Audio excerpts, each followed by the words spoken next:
Ano nangyari, Kuya Makmak? Paano kinuha sina Lolo at Lola? Natutulirong sambit na tanong ni Mariel. Sa nakikita ni Liam kay Mariel, alam niyang malaki ang problema nito dahil sa sinabi ng kausap nito sa phone na si Makmak. At sa pagkakaintindi niya, ay may kumuha sa dalawang matanda. Inagaw ni Liam ang cellphone kay Mariel at iniloudspeaker ang phone upang marinig niya rin ang sasabihin ng pinsan ni Mariel. Pagkarating ko sa bahay, nakita kong giba ng pintuan mula sa labas. Kinabahan ako, kaya pagpasok ko hinanap ko sina Lolo at Lolo. Pero wala sila sa loob ng bahay at nakita kong isang puting papel sa ibabaw ng lamesa. Pagsasalaysay ni Makmak. Gusto ni Jerome na makipagkita sa kanya. Palagay ko rin hindi kanila nakita kanina nang narito kayo. Pero may nakapagsabi na kapitbahay na napagtanungan raw sila tungkol sa'yo. At nasabi nga nila na nandito ka kanina, sa bahay. Nagkasalisi kayo ng mga tauhan ni Jerome. Sa tingin ko, kaya parang ikaw mismong lumapit kay Jerome. Kinuha nila sina Lolo at Lola. Nag-aalala ko sa dalawang matanda, Mariel. Hindi na makakalaban ng mga yun. Hindi ko na alam ang gagawin ko. Ang sabi sa sulat, huwag magsasabi sa mga polis. Kapag sumuway tayo, hindi sila magdadalawang isip na patayin sina Lolo Ronaldo at Lola Cecilia. Bakit pati ang dalawang matanda? Ang gagong Jerome na yun? Animal siya! Makakapatay ako, Mariel. Kapag sinaktan nilang dalawang matanda, makakapatay talaga ako. Galit na galit na sa Adi Makmak dahil sa pag-aalala sa mga elders sila. Kuya, ako lang ang kailangan ni Jerome. Magpapakita ako sa kanya. Pupuntahan ko siya. Ililigtas ko sina Lola at Lolo, Kuya Makmak. Hintayin mo ako dyan. Darating ako, Kuya. Darating ako. Diyan ka lang. Nanginginig na sa Adi Mariel at saka lang in-off ni Liam ang phone.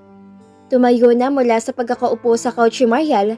Pinahid ang luhang naglanda sa kanyang pisngi. Naghahalo ng emosyon niya. Takot at kaba, awa at galit ang nararamdaman niya ngayon. Humakbang si Mariel patungong pintuan ng opisina ni Liam. Mabilis naman na hinarangan ni Liam si Mariel. Teka lang, Mariel. Nag-iisip ka ba? Susugod ka ron na walang plano? Ano? Pupunta ka ron tapos ano mangyayari, ha? Ano sa tingin mong gagawin sa'yo ni Jerome kapag nakita ka niya? Halang ng kasamaan ng taong yun. Hindi ka sasantuhin ng lalaking yun, Mariel. Hindi ako papayag na pumunta ka roon. Ani ni Liam na pinapalinaw ang isipan ni Mariel dahil naging clouded na ang isip ng nobya niya. Pero Liam, sina Lola! Liam, sina Lola! Umiiyak na wika ng dalaga. Alam ko, love. Alam ko nag-aalala ka para kina Lolo at Lola Cecilia. Tutulungan kita. Narito ako. Kami ng pinsan mong si Makmak. Hindi ka namin hahayaan na isugol ang buhay mo sa pagpunta kay Jerome. Gagawa tayo ng paraan, okay? Pagpapakalmang saad pa ni Liam kay Mariel. Paano? Paano, Liam, kung akong kailangang humarap kay Jerome para mailigtas ko sila? Kung akong gusto maging kapalit nila Lola, Liam.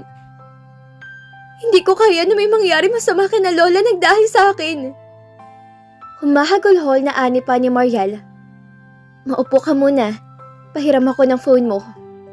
Utos ni Liam na ikinalma ang sarili para sa nobya. Ibinigay ni Mariel ang phone kay Liam at tinawagan si Makmak. Hello, Makmak. Pwede bang ikaw na lamang pumunta rito sa opisina ko? Pakidala ang sulat at dito natin pag-uusapan ang gagawin. Kailangan natin makagawa ng plano na walang mangyayari masama kay Mariel at kina Lola at Lola. Ani ni Liam kay Makmak nang sagutin nito ang tawag niya. Okay, sige. Pupunta na ako dyan. Send mo sa akin kung saan lugar yan. Magtataksi na lamang ko papunta riyan. Sagot ni Makmak sa kanya. Ini-end ni Liam ang call at itinype ang address ng kumpanya nila na isa nandiyan sa messages ni Makmak.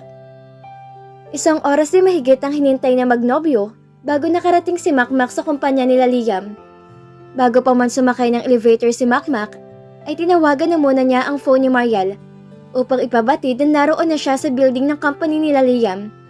At sinabi ni Liam na nasa 20th floor sila at mag-elevator na lang si Makmak paakyat na sinunod naman ng pinsan ni Mariel. Kaya nang sa paglabas ni Makmak sa loob ng elevator, ay sinalubog na siya ng sekretary ni Liam at sinabihang pumasok na sa opisina ng CEO ng company.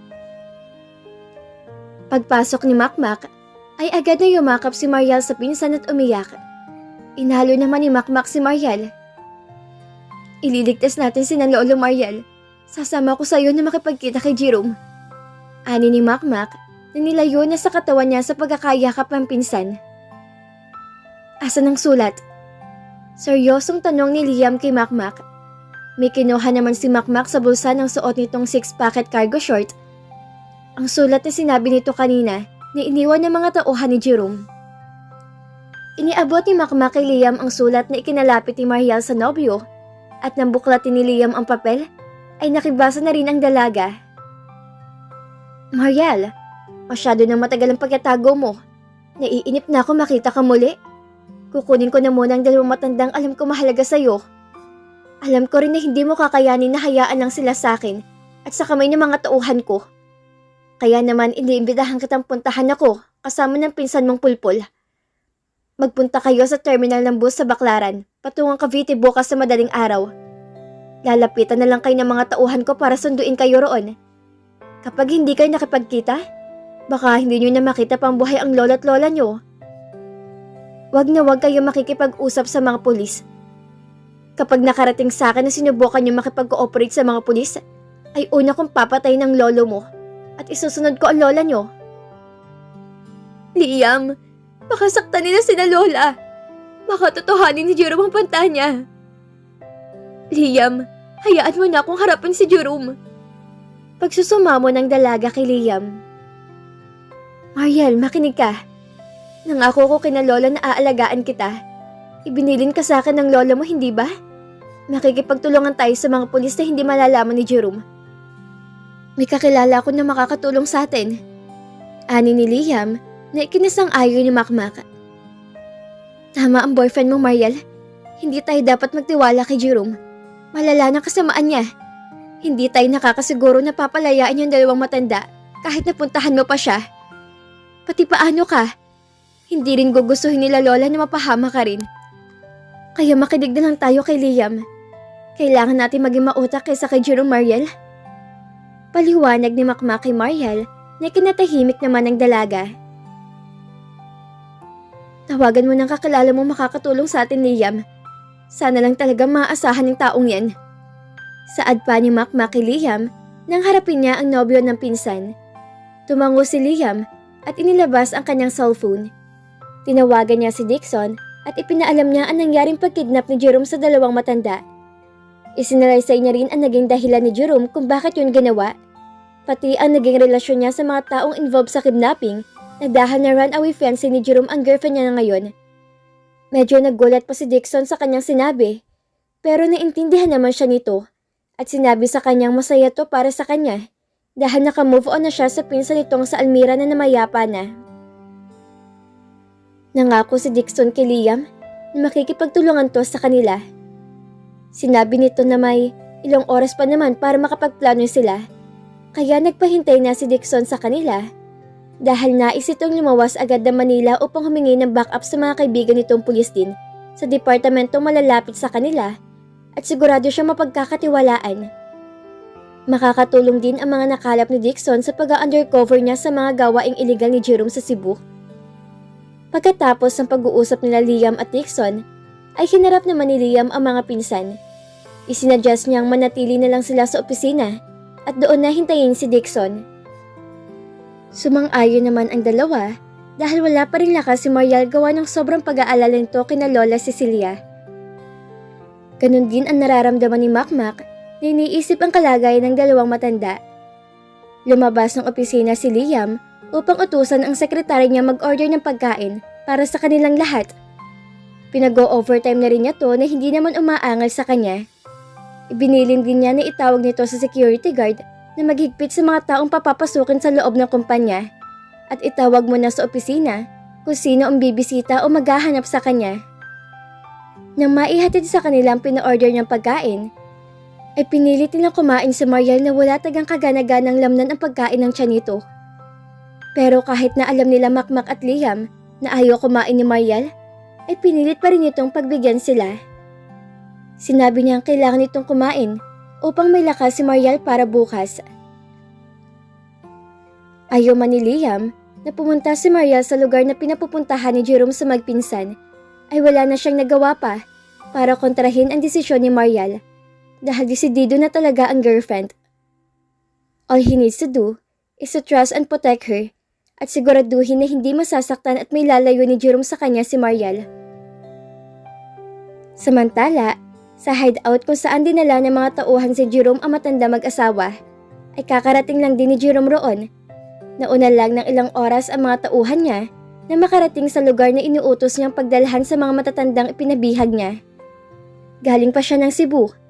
Agad siyang napaluwas sa Manila nang i-report ng tauhan na nagpakita niya si Mariel kina Makmak. Mabilis na nakaisip ng paraan si Jerome upang makita at makaharap ng ilang buwan na nilang pinaghahanap. Alam niyang may kontak na si Makmak sa pinsan nitong si Mariel, kaya iniutos niyang dalhin sa kanya ang lalaki. Pero wala sa bahay si Makmak na persahang pasukin ng mga tauhan niya ang bahay ni Mariel. Kaya ang dalawang matanda na lamang ang pinakuha niya. At inutusan ang tauhan na mag-iwan ng sulat na idinikta lamang niya ng isusulat sa tauhan upang makarating kina Mariel at Makmak ang mensahe niya. Sinalubong si Jerome ng isa sa mga tao niya at ng iba'y mataman na binabantayan ang babaeng matanda na bihag nila. Umiiyak ng tahimik ang matandang babae sa harapan ng asawa nitong si Ronaldo na wala ng buhay dahil inatake sa pusong asawa nitong si Ronaldo papunta pa lamang sa hideout kanina. Dahil sa nakita ng matandang lalaki kung paano sinampal ng 2 beses si Cecilia ng tao ni Jerome, gawa ng hindi mapigil ang pagbubunganga ng asawang Cecilia, ay hindi na nirespeto ng isa sa mga kumuha sa kanila ang matandang babae. At ngayon nga, ay nawalan na ng buhay ang lolo nila Mariel dahil siguro sa sobrang emosyong nararamdaman nito kanina ay inatake nga to at tuluyan ang nalagutan ng hininga sa biyahe pa lamang patungong hideout. Hindi pa alam ni Jerome ang nangyari sa matandang lalaki. Sinabi na lamang sa kanya na inatake ng matanda at wala ng buhay na makarating sila sa hideout. Pinagalitan pa ni Jerome ang mga tauhan dahil inabutan pa niya ang bangkay doon ni Lolo Ronaldo, kaya pinagsusuntok niya isa-isa sa tiyan ang mga tao niya.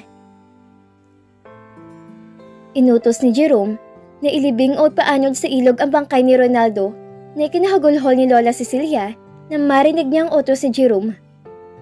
Hayop ka! Wala kang puso! Mas masahol ka pa sa Lolo Crispin mo! Napakawalang hiya mo! Iyak sigaw na sabi ni Lola Cecilia. Kasalanan niyo naman kung bakit kayo nalagay sa ganitong sitwasyon.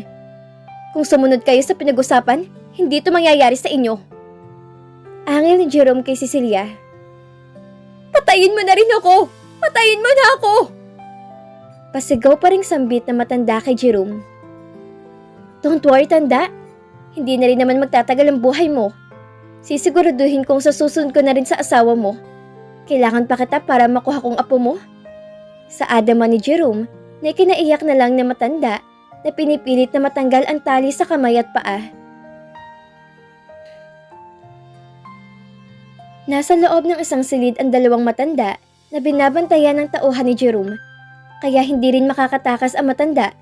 Kawalaman sa pagkakatali, pumasok ang 4 na tao ni Jerome sa silid at kinuha na ang bangkay ni Ronaldo na ikipinagwala ni Lola Cecilia, na wala ding nagawa niyang mailayo niya sa kanya ang katawan ni Ronaldo.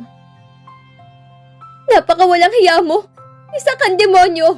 Demonyo ka! Demonyo! Hindi ka tao, Jerome!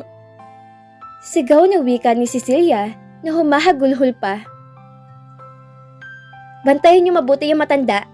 Busalan niyo ang bibig at masyado nang maingay nang tumahimik naman ang paligid. Utos ni Jerome bago tuluyang lumabas sa silid kung saan nakakulong ang matanda. Naupo si Jerome sa sofa ng sala. Nasa Cavite sila ngayon at nasa lumang buhay ng pagmamay-ari ng lolo niyang si Don Crispin.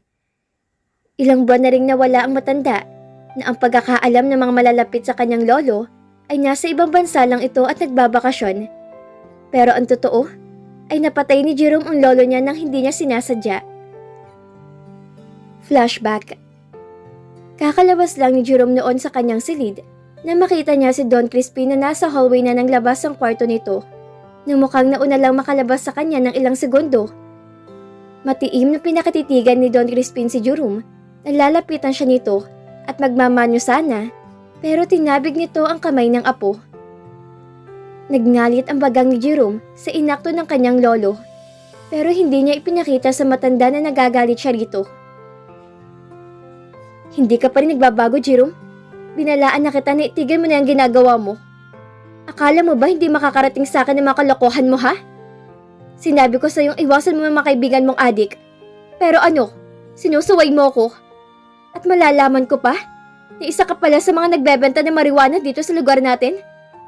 Sinisira mong apelidong Atienza na inalagaan ko ng ilang taon. Napakawalang hiya mo, Apong Jerome. Isa kang inutol sa angkan natin. Kaya tama lang ginawa kong hindi bigay sa iyong lahat ng yaman ko. Hindi ka karapat dapat nabigyan ng malaking mana. Galit na wika ni Don Crispin sa apo. Tumalim ang tingin ni Jerome sa abuelo na matiim rin ang tingin sa apo. Nagsukatan sila ng titigan hanggang sa pumalatak si Don Crispin. Matigas ang bungo mo ngayon, Jerome. Pero yung tigas ng ulo mo, tingnan mo kung hanggang saan. Kaya nga siguro tinakasan ka ng apo ni Ronaldo ay dahil sa kagaspangan ng ugali mo. At ngayon, pinagtatawanan tayo ng makakilala ko dahil sa kahihiyang ibinigay mo sa apelyido ko. Imbis na may pagmalaki kita bilang kaisa-isa kong apo, ay hindi ko magawa dahil sa napakawalang kwenta mo. Mana ka sa ina mo na isang gold digger? Litanya pa ni Don Crispin. Nagpanting ang tenga ni Jerome kaya sinugod niya ang kanyang lolo Crispin na nasa tapatan ng hagdan na nagawa ng dakulutin ang kwalyo ng polo na suot na matanda. Bawiin mong sinabi mong paratang sa mami ko. Bawiin mo! Paasik na utos ni Jerome sa abuelo niya. Bakit ko babawiin ang katotohanan na isang gold digger ang iyong ina? Anak ng tindera sa palengke at pedicab driver na inakit ng anak ko at nagpabuntis para lang umangat sa buhay. Kahit kailan, hindi ko matanggap na mas pinili ng iyong amang ina mo. Pasalamat ka pa nga at naging lalaki ka para dalhin ang apelidong Atienza. Kaya kinup ko pa rin kita nang mamatay sa aksidente mga magulang mo. Pero ngayon, pinagsisisihan ko na pinalaki pa kita. Mana ka rin sa ama mo na mahilig sa mga babaeng pariwara na katulad ng iyong ina. Si Mariel na matino na pumayag na may kasal sa'yo, ay pinakawalan mo pa? Kasi tanga ka, Jerome. Tanga ka! Singhal ni Don Crispin. Malakas sa binitawan ni Jerome ang kwalyo ng suot na damit ng kanyang lolo na out of balance at nagtuloy-tuloy na nagpagulong-gulong pabagsak sa mahabang hagdan. Lolo! Lolo! Pasigaw na tawag ni Jerome sa matanda. Tumakbo si Jerome pababa ng hagdan upang daluhan ang matanda. Pero wala ng buhay ang kanyang lolo nang pulsuhan niya ito. Naglapitan ng ilan sa mga taong nakarinig sa pagsigaw niya at may ilan ang nakausosyo pa na tauhan nila. May nagsuggest na tumawag din ng ambulansya pero inawat niya at sinabing manahimik at walang pagsasabihan na kahit sino kundi ay papapatay niya. Sa takot kay Jerome ay hindi na nga nagsalita pa at inilihim ang nangyari sa lolo nito. Naisip niyang sinabing mana. Hindi pa siya sigurado kung totoo ang pinahayag ni Don Crispin sa kanya kanina. Kaya aalamin niya muna ang tungkol sa mana at saka na lang niya gagawa ng paraan kung paano lulusutan ang pagkamatay ni Don Crispin. Hindi man niya sadya ang pagkakahulog na matanda. Sa isang banda, ay naisip niya mas mainam ang nangyari kay Don Crispin.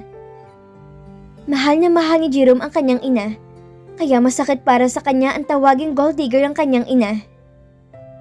Lumaki siya na simple ang buhay nilang pamilya, kahit na alam niyang mayaman ang pamilya na kanyang ama.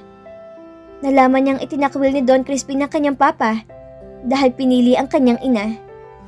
Kinupkup siya ni Don Crispin noong 11 taong gulang na siya. Nang sabay na mamatay sa aksidente ang kanyang mga magulang, pero hindi niya naramdaman ang pagmamahal nito bilang kanyang abuelo.